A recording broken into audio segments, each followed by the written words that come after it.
Panera Blow. Walang tigil pa rin yung ulan dito sa Bicol, lalong-lalo na nga dito sa bayan namin sa Gubat. Itong ulan nga ay dulot pa rin ng shareline, pero ito pa rin ay bahagi ng pagsubok natin sa buhay. Kahit maulan nga ay kailangan pa rin natin kumayod. Patuloy lang tayo sa hamon ng buhay. Kahit napakabigat na pagsubok yan ay malalagpasan rin natin yan, kaya go lang ng go. Sabay lang tayo sa agos ng tubig ulan at sabay rin tayo sa agos ng buhay, kaya kahit kita permi.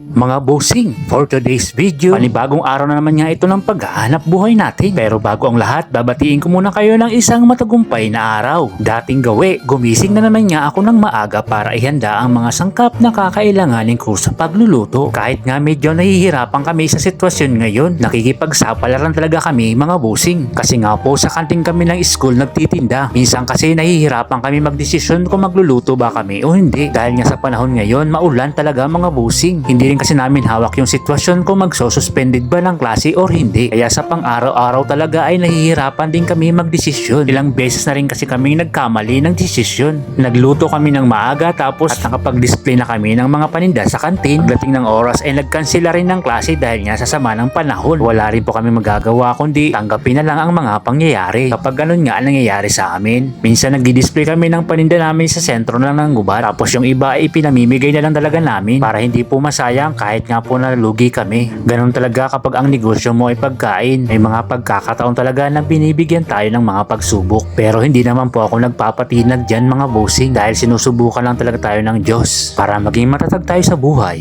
na kahit anong mga pagsubok yan ay malalagpasan din yan. Mabuti na nga lang kanina hindi nagsuspended na klase kaya nakapag-display kami ng mga patinda namin sa may kantin. Mga bossing, may isa shoutout lang po pala ako. Shoutout pala kay Red Del Monte Esteves. Maraming salamat sa palaging pagsuporta dito rin po sa bossing natin. Ardel Daito, shout out sa iyo bossing. Maraming salamat sa pagsuporta mo araw-araw. Sa mga lagi nagsi-share pala ng mga video ko, maraming salamat po sa inyo. Araw-araw po akong nakamonitor kung sino po ang mga nagsi-share ng mga videos ko at kung sino rin po ang laging nagre-react. Dahil malapit na nga po yung March, bubunot po tayo ng maswerteng mananalo or mapipili na mabibigyan natin ng pa-birthday ngayong March. Kaya abang-abang lang po mga bossing. At sa mga magbi-birthday po ng Abril, abang-abang rin po kayo. Umpisahan nyo ng magparamdam sa akin, mag-share na kayo ng mga videos ko at mag-react sa lahat ng mga post ko para may pagkakataon kayong mapili at mabigyan ng pa-birthday para lahat tayo ay magkaroon ng blessings. Mga bossing, paano yan? Hanggang dito na lang po. Abangan nyo po bukas ang panibagong kwento na naman natin dito sa Food House. Paano yan mga bossing? Hanggang dito na lang po. Maraming salamat sa panunood. Mag-ingat po kayo parati. God bless po sa inyong lahat.